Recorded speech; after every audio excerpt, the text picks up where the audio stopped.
Tank County Sheriff's deputies trying to execute a search warrant. Actually meet the Brown family, and it's an absolute tragedy what happened to Mr. Brown.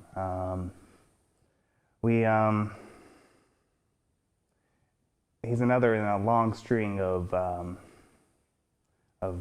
police killings that happen too often in this nation. Mm-hmm. And I know that Occupy Graham was asking for donations to help Elizabeth City protesters. How did that go, and how is Occupy Graham planning to continue supporting protesters in Elizabeth City in the future? Well, we're planning on, right now there's no plans for any kind of solid action, but certainly a number of us are continuing to try to make it out there, and we invite everyone who's connected to Occupy Graham to also try to make the effort. Occupy Graham itself will be coordinating our message in the coming weeks around the actions in Elizabeth City. That includes poster boards, and anyone who's welcome to discuss the topic is more than welcome to join us. We meet every Wednesday and Saturday at 5:30 to 6. And there are protests, the protests that are happening in Elizabeth City and elsewhere around the country surrounding police killings. But how are those events happening elsewhere affecting your efforts in Alamance County? Well, it seems that the more that people of color are harassed in this nation, the more that Graham feels it personally. The amount of authoritarian pressure by Alamance County Sheriff's Department, by Graham Police Department, and to some extent by Burlington Police Department only seems to heighten when there's national news around another police killing.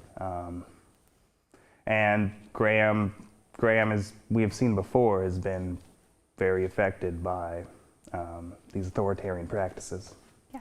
What is Occupy Graham's ultimate goal here protesting in Graham? So Occupy Graham originally emerged as a response to the January 6th insurrection. However, as time has progressed, we've expanded our message to present a larger liberal message and bring together a coalition to combat the authoritarian practices of our county officials, and to try to make some kind of organized, consistent effort to overturn a number of the policies and behaviors that our county officials engage in. And what can people look for from Occupy Graham in the coming weeks? So in the coming weeks, we are going to continue, we're going to continue to meet every evening at 5:30 to 6 in downtown Graham. We're going to continue to put pressure consistently on the county officials. We're going to continue to push for that. The number one issue for a lot of people out there is, in fact, the statue.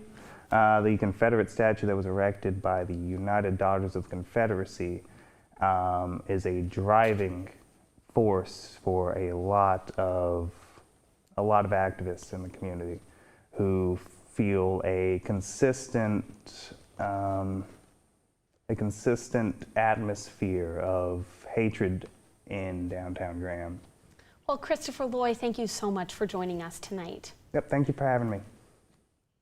A new documentary called Unlearned is about the consequences of racism. It's centered at the Confederate Monument in Graham. Elon Law alum Sharia Burnett is interviewed in the documentary. She says every interview she has completed discusses a new event surfacing the racism in the country, and she also discusses racism in Alamance County. You would think 2021, it's over. On any given day, I can ride through Courthouse Square and they're having a whole rally moment over there in the corner with Confederate flags and ropes. The clear message they continue to work on is that racism can be unlearned when local stories are heard. Because I know the documentary is a lot, and I know to sit in one sitting and watch it can take you to a place that you're not ready for.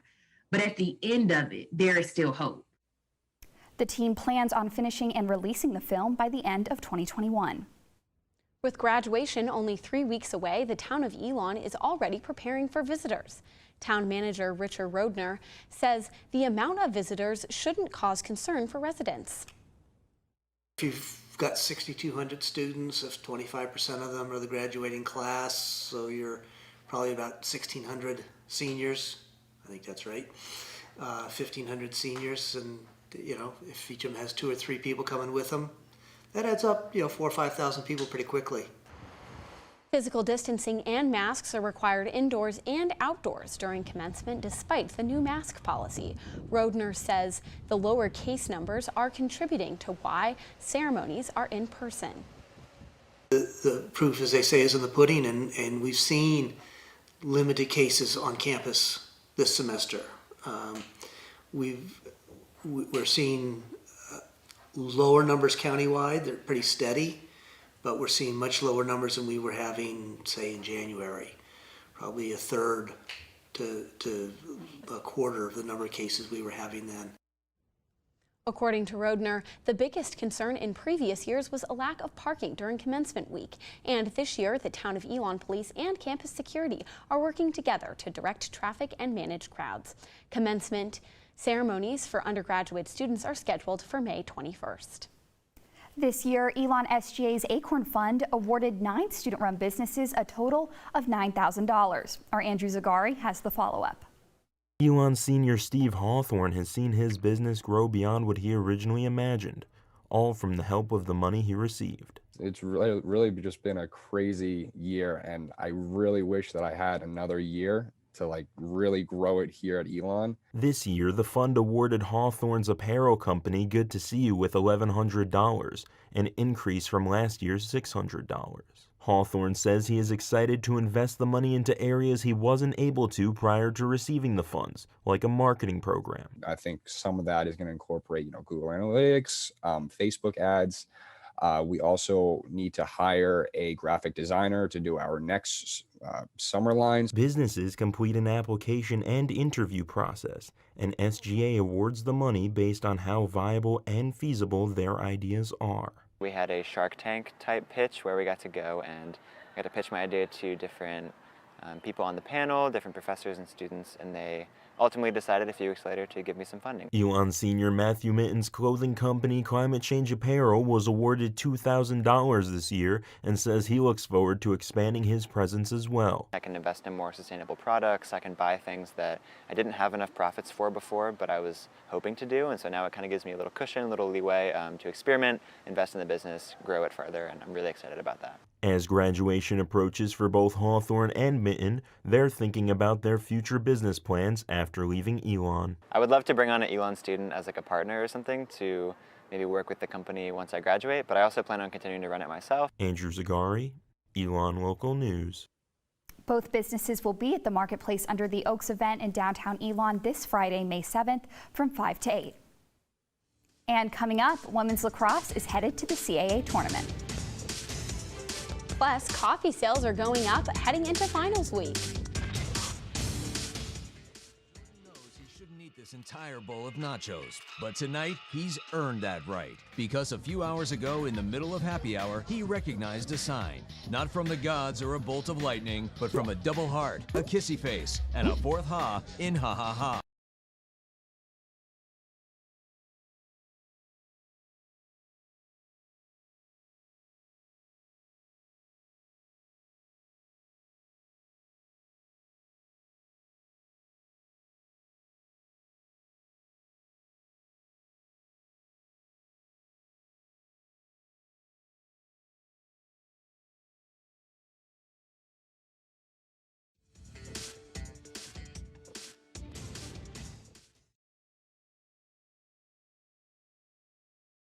I'm the toughest guy on the planet, then I don't know who is. Caregiving is tougher than tough. Find the care guides you need at aarp.org/caregiving. Your daughter just had her first breakup. Do you A, put yourself in her shoes? B, console her? Don't worry, sweetie. This is gonna happen a lot. Or C, find her a new boyfriend? Nice, single boys. That was weird. As a parent, there are no perfect answers, but you don't have to be perfect to be a perfect parent. Thousands of teens in foster care will love you just the same. What do you think you're doing, Kevin? Was just gonna drive home. There are several warning signs present that you shouldn't be driving. Like hearing voices? Like your text-to-emoji ratio? Oh man, the selfies.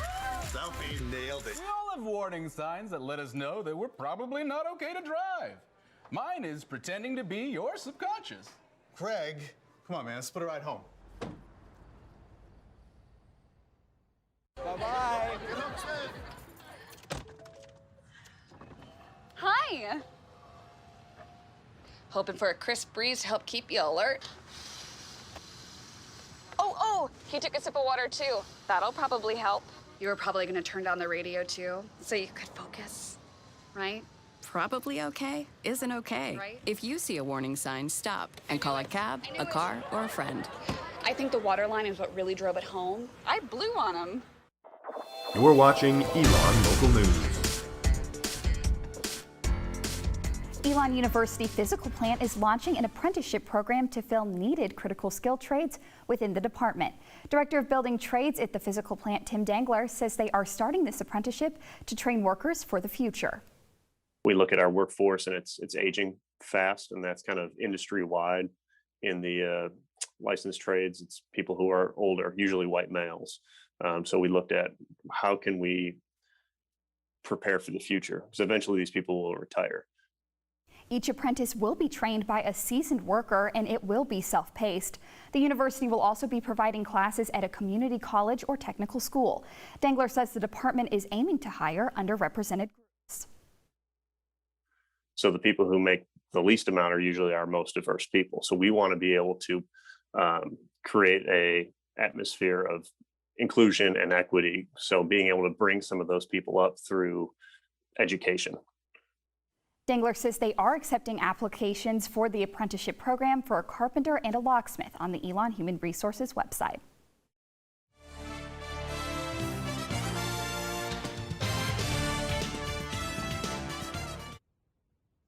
Over the weekend, Elon women's track and field won the CAA championship for the third time. For more on the win, be sure to pick up a copy of this week's Pendulum on Wednesday. Now on to women's lacrosse. The Phoenix defeated William and Mary yesterday to finish their regular season with a 9-2 record. Head coach Josh Hexter believes that the team can beat anyone in the conference if they stay focused and play with energy. Regardless of who we're matched up against, the expectation is we're going to compete like crazy and have some, because it's fun, right? And when we're really doing that and having fun with it, I think we're pretty tough to beat. Senior Sarah Bauman says she is happy with how the team performed in the regular season and is looking forward to playing in the conference tournament. I'm really excited. I think we're all really excited. We have had a good season this year, and with COVID and everything, we're just really grateful to still be playing. And yeah, I think just excited and ready for what's to come. The Phoenix are the number 4 seed in the CAA tournament and will face Towson in the quarterfinals on Wednesday. As this semester comes to an end, so does an unusual year for Elon's student teaching program. But as our Haley Phelps reports, some are feeling unprepared to enter the workforce. In-person placements for student teachers at Elon is a graduation requirement, but the pandemic delayed how soon they entered the classroom this year. Junior Maya Tice, who's teaching in person at Williams High School, says she hasn't gotten as much experience as she would in a normal semester. I've had a year of not being in the classroom at all, or like having any interaction with students. So for me, I feel like I'm super underprepared, and I go into like full-time student teaching next spring.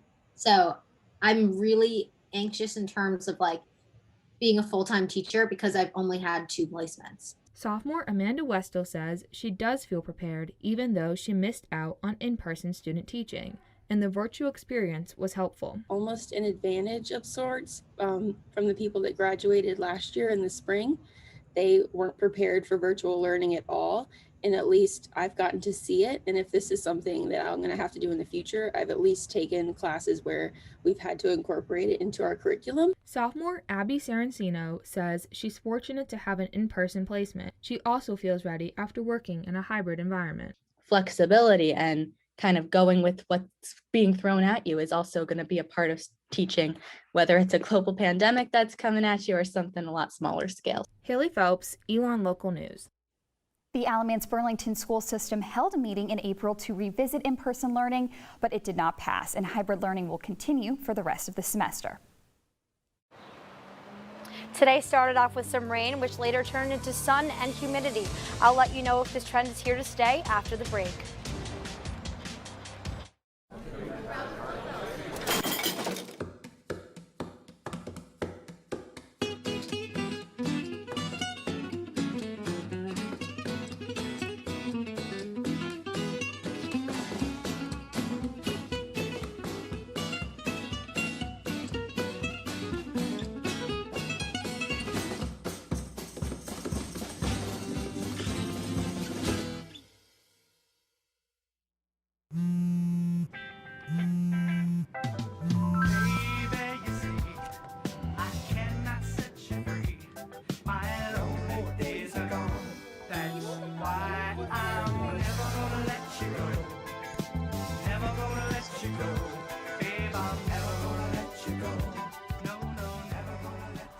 Here you go. Thank you. Thank you.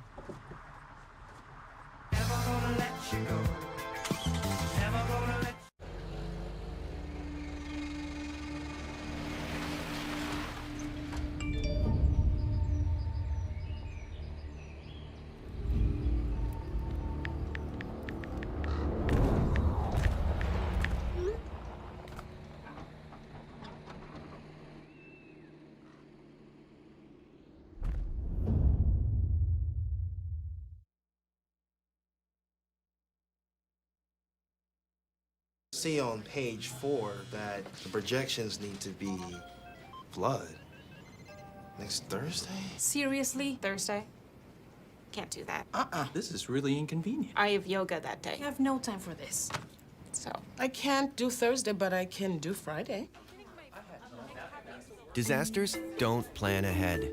You can. Talk to your loved ones about how you're going to be ready in an emergency. Don't wait. Communicate.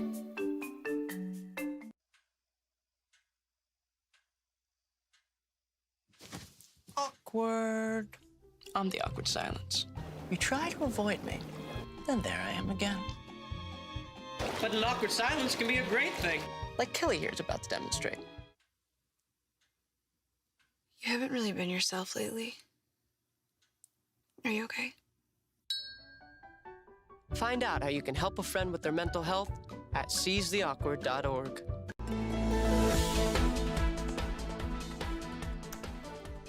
With finals next week, students need one thing: caffeine.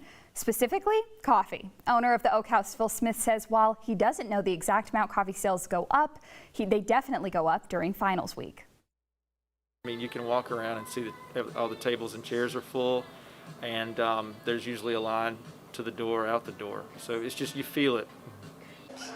Smith says being in the middle of downtown Elon helps his sales, especially during finals week before students leave campus. I think we catch people coming in, walking down the sidewalk, coming from their wherever they live, but also, in breaks and things like that. Finals begin Wednesday, May 13th and end the 18th.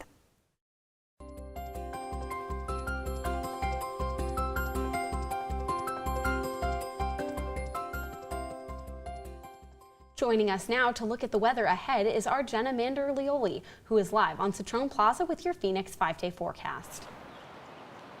Thank you. Now that I'm out here, it's definitely really cloudy, but also very humid. And we're gonna see some similar trends like this within our Phoenix 5-day forecast, which I have for you now.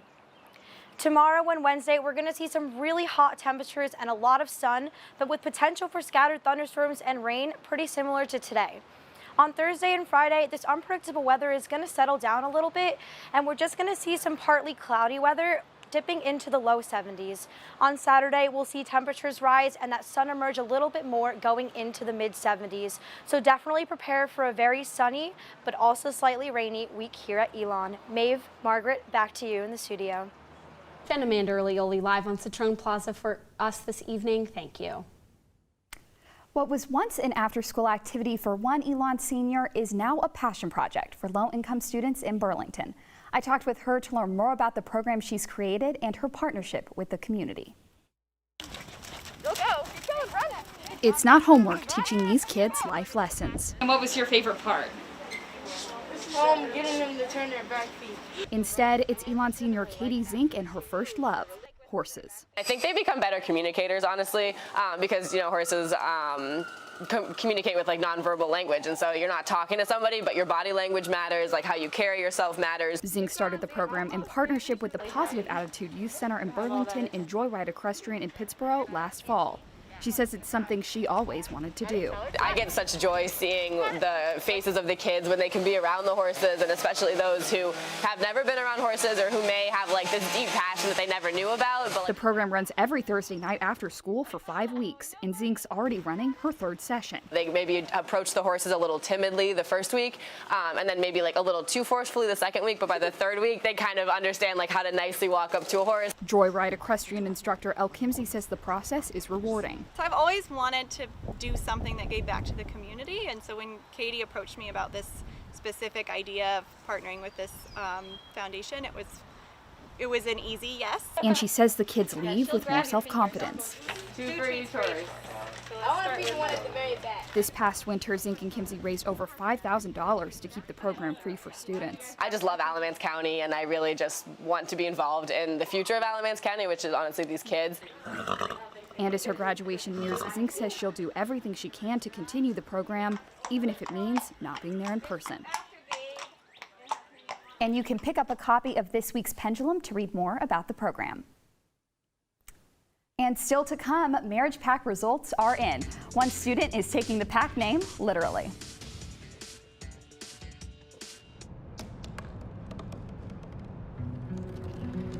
They said I couldn't dream. Called me a piece of trash and swore that's all I'd ever be.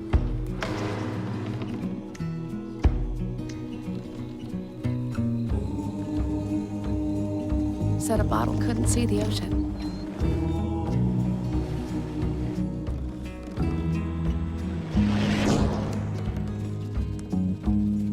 Give up. Go back to the dumpster. But I didn't listen. I made my way.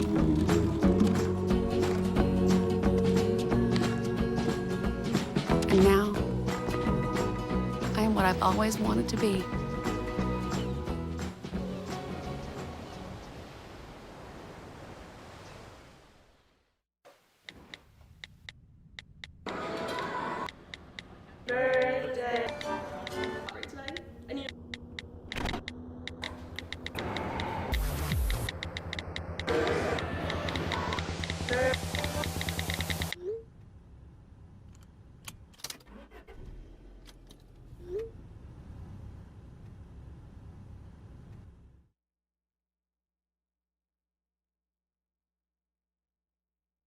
Listen to me.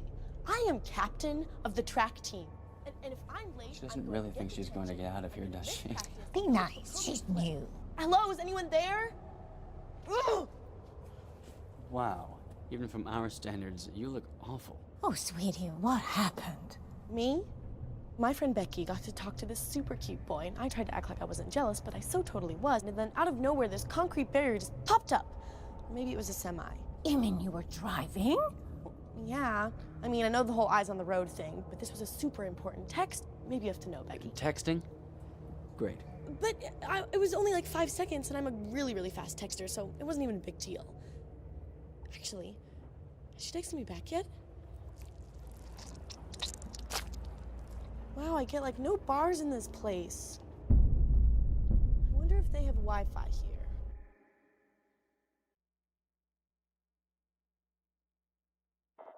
You're watching Elon Local News.